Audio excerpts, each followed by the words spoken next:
데살로니가 교회는 그 마게도냐와 아가야에 있는 모든 믿는 자의 본이 되었다고 할 만큼 환란의 때에 믿음을 지키고 사랑을 나눠 사람들로부터 칭찬받는 교회였습니다. 그렇다고 문제가 아주 없는 것은 아니었습니다. 지역적으로 이교도 사회에 둘러싸여 있어서 도덕적으로나 윤리적으로 문제가 있었고, 또 이에 대한 신앙적 교훈과 가르침이 필요했습니다. 또한 그리스도의 재림에 대한 오해에서 비롯한 그릇된 삶의 태도를 바르게 하기 위한 바울의 권면이 필요했습니다. 그래서 지금까지 1장에서 3장까지 데살로니가 교회를 향해 칭찬을 아끼지 않았던 바울은 이제 데살로니가 교회를 향하여 실제적 교훈을 주는 후반부를 시작합니다. 그러므로 형제들아, 우리가 끝으로, 여기서 끝으로라는 말은 사도 바울이 데살로니가 교인들에게 정말 말하고 싶은 본심을 강조하기 위해서 사용하고 있습니다. 주 예수 안에서 너희에게 구하고 권면하노니 너희가 마땅히 어떻게 행하며 하나님을 기쁘시게 할 수 있는지를 우리에게 배웠으니 곧 너희가 행하는 바라. 더욱 많이 힘쓰라. 사도 바울은 데살로니가 그 성도들에게 하나님을 기쁘시게 하는 삶을 살아야 한다는 교훈을 합니다. 그리스도인으로서 삶의 기본 원칙은 하나님을 기쁘시게 하는 것입니다. 하나님을 모르는 이방인들의 문화 속에서 세상 가치관으로 살던 데살로니가 성도들에게 바울은 자신이 가르쳐 준 대로 하나님을 기쁘시게 하기를 힘쓰라고 권면합니다. 그리고 사도 바울은 데살로니가 교인들의 그 기억을 되살려서 사도 바울의 교훈이 스스로가 하는 것이 아니라 예수 그리스도에게서 받은 가르침임을 상기시키고 있습니다. 2절입니다. 우리가 주 예수로 말미암아 너희에게 무슨 명령으로 준 것을 너희가 아느니라. 사도 바울이 교회에 명령한 것은 주 예수로부터 받은 것이요 주 예수의 요구로 말미암아 교회에 전해준 것임을 말하고 있는 것입니다. 이처럼 바울은 명령의 권위를 강조할 뿐 아니라 그 권위를 그리스도께 둠으로써 성도들로 하여금 속히 그 명령을 듣고 죄의 모습을 청산하도록 촉구하고 있습니다. 3절부터는 구체적으로 그들이 지켜야 할 교훈을 언급하고 있는데, 먼저 바울은 하나님을 기쁘시게 하는 그리스도인들의 삶의 태도로 거룩함을 언급합니다. 특히 바울은 음란을 버리라고 권면을 합니다. 하나님의 뜻은 이것이니 너희의 거룩함이라, 곧 음란을 버리고. 그리스도인은 자기를 기쁘게 하는 자가 아니라 하나님을 기쁘시게 하는 자입니다. 데살로니가 성도들은 쾌락을 위해 아무 거리낌 없이 성적으로 문란한 생활을 하는 이방 문화의 한 가운데에서 살고 있었습니다. 그런 그들에게 바울은 하나님의 뜻은 여러분이 거룩하게 사는 것이니 음란을 버리라고 말합니다. 거룩함이란 말은 히브리어나 헬라어의 그 의미에서 보면은 하나님을 위해 따로 떼어놓음, 구별, 성별, 그분께 이관함의 그 뜻을 가지고 있습니다. 이런 의미를 사람에게 적용하면 우리가 하나님을 위한 존재가 되었을 때 거룩하게 되었다고 말할 수가 있습니다. 존 찰스 라일이라고 하는 그 신학자는 거룩함을 다음과 같이 설명합니다. 거룩함이란 습관적으로 하나님과 한 마음을 갖는 것을 말한다. 하나님의 판단에 동의하고 그분이 미워하시는 것을 미워하며 사랑하시는 것을 사랑하며 이 세상의 모든 일을 성경의 기준에 비추어 판단하는 행위를 의미한다고 했습니다. 즉 거룩은 하나님을 사랑하기 때문에 성경의 말씀대로 순종하는 것을 의미한다고 할 수가 있습니다. 그런데 3절에서는 거룩의 의미가 다소 제한적으로 사용되어 성도들의 도덕적이고 성적인 순결을 나타내고 있습니다. 사도 바울이 데살로니가 성도들을 향해 생활 가운데서 제일 먼저 교훈하는 것은 성적으로 음란한 생활을 금하는 것이었습니다. 당시 헬라인들에게는 음란함, 곧 성적 범죄는 곧 큰 문제가 되지 않았습니다. 오히려 로마의 대부분 남성들은 아내 외에 다른 여성들과 관계 갖는 것을 당연시했고, 로마 신전에서 다산을 기원하는 제사들은 매우 음란했지만 전혀 이상한 것으로 여기지 않을 정도로 성적 범죄에 무디었습니다. 이런 사회적 분위기 속에서 성적인 방종과 타락에 빠지지 않아야 하는 이유는 성령을 모신 그리스도인의 마땅한 모습이기 때문입니다. 고린도전서 6장 18절에서 20절의 말씀입니다. 음행을 피하라. 사람이 범하는 죄마다 몸 밖에 있거니와 음행하는 자는 자기 몸의 죄를 범하느니라.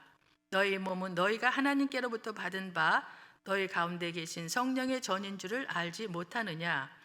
너희는 너희 자신의 것이 아니라 값으로 산 것이 되었으니 그런즉 너희 몸으로 하나님께 영광을 돌리라. 바울은 몸을 더럽히지 않는 것이 하나님을 기쁘시게 하는 거룩한 삶이라는 것을 성도들에게 강조합니다. 거룩하게 살기 위한 구체적인 방법은 아내들을 거룩함과 존귀함으로 대하는 것입니다. 4절입니다. 각각 거룩함과 존귀함으로 자기의 아내 대할 줄을 알고.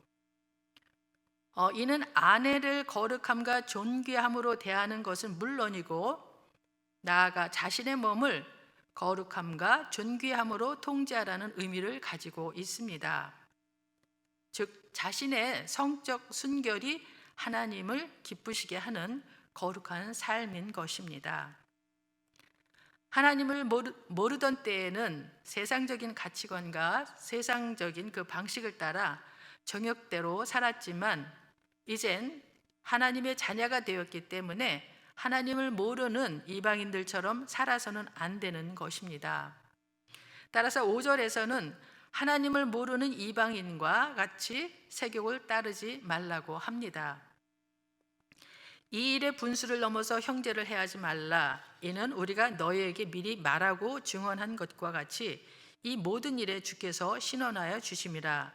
하나님이 우리를 부르심은 부정하게 하심이 아니요 거룩하게 하심이니, 그러므로 저버리는 자는 사람을 저버림이 아니요 너희에게 그의 성령을 주신 하나님을 저버림이니라.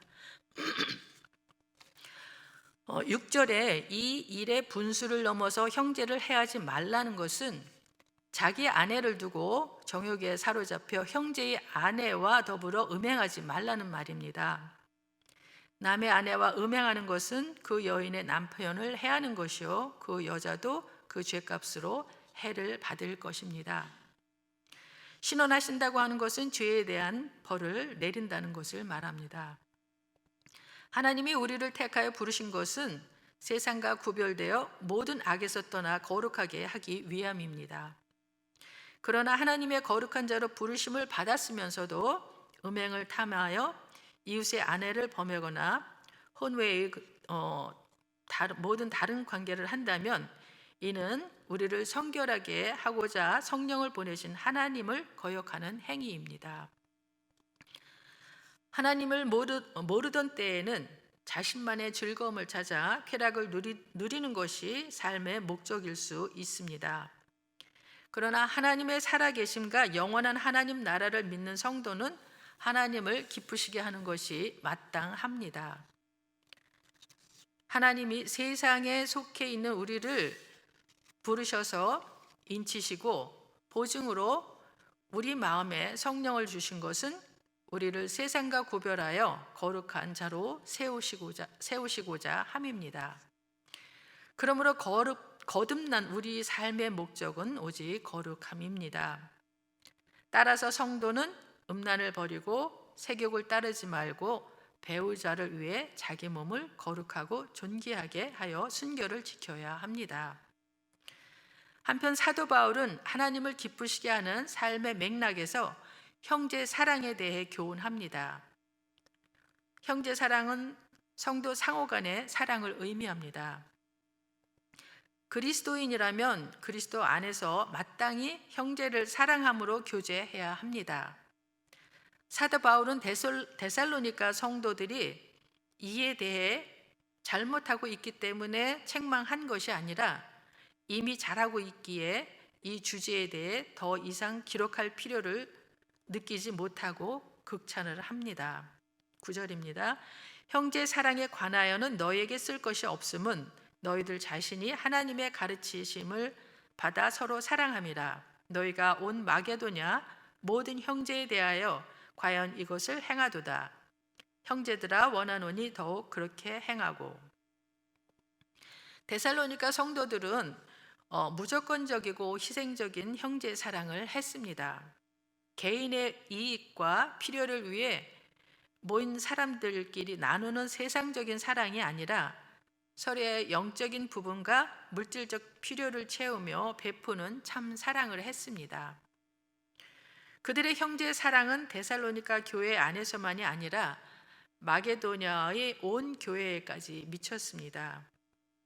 이 사랑의 모습은 마게도냐와 아가야에 있는 모든 믿는 자에게 본이 되었습니다. 예수님은 제자들에게 서로 사랑하라고 말씀하셨습니다. 데살로니가 교회는 형제 사랑의 모습을 통해서 세상에 자신들이 예수님의 제자임을 드러냈고 이 모습이 하나님을 기쁘시게 했습니다. 이제 11절부터는 무의도식하지 말고 일하라고 권면을 합니다. 또 너희에게 명한 것 같이 조용히 자기 일을 하고 너희 손으로 일하기를 힘쓰라. 이는 외인에 대하여 단정히 행하고 또한 아무 궁핍함이 없게 하려 함이라. 너희에게 명한 것 같이 이 표현은 바울이 데살로니가에 머물러 있을 때에도 이미 교훈한 바가 있음을 말해줍니다. 그런데 여기서 왜 바울이 조용히 자기 일을 하고 자기 손으로 일하기를 힘쓰라고 권고하는지에 대해 살펴볼 필요가 있습니다. 당시에 그 주의 날, 그 종말이 시작되었다는 거짓 가르침에 속아 일상의 일을 포기하고 생업을 내려놓는 그리스도인들이 생겼습니다. 일은 하지 않으면서도 하나님께서 어떻게든 도와주시겠지 하며 무작정 기다리는 그리스도인들이 등장을 했습니다. 그에 대해 바울은 그런 그릇된 신앙 풍조에 동요하지 말고 하던 일에 전념하기를 권면합니다. 그렇지 않을 경우 믿지 않는 불신자들로부터 빈축을 살 뿐 아니라 결국 경제적으로 궁핍한 상황에 내몰리게 될 것이 뻔하기 때문이었습니다. 바울의 이러한 엄정한 경고에도 불구하고 이런 패단이 없어지지 않았기 때문에 바울은 데살로니가 후서에서 더욱 강경한 어조로 이 문제에 대하여 그들에게 경고하게 됩니다. 문제가 없는 교회가 없다고 데살로니가 교회처럼 데살로니가 교회도 그런 문제가 있었는데 그들은 믿음과 사랑과 소망에 있어서 칭찬받는 교회였지만 음란의 문제가 있었고 또 잘못된 주의 재림관으로 인해서 종말관으로 인해서 일하지 않고 무의도식하는 사람이 있어서 교훈하는 것을 보았습니다. 하나님은 택하신 백성이 그분의 뜻을 알고 순종할 때 기뻐하십니다. 우리를 향한 하나님의 뜻은 우리가 하나님의 백성으로 거룩한 삶을 사는 것입니다. 이것은 쉽지가 않습니다. 육신의 만족을 위해 사는 것에 우리가 익숙해 있기 때문입니다. 죄악된 본성을 거슬러 성령을 따를 때 우리는 거룩한 삶을 살 수가 있습니다. 또한 하나님을 기쁘시게 하는 거룩한 삶은 하나님의 뜻에 순종하기에 힘쓸 때 이루어집니다. 예수님은 우리에게 서로 사랑하라는 계명을 주셨습니다. 구원받은 사람의 마땅한 모습은 하나님의 사랑을 이웃과 나누는 것입니다. 우리가 이웃을 배려와 사랑으로 대할 때 세상은 우리를 통해 하나님을 알게 됩니다. 기도하겠습니다.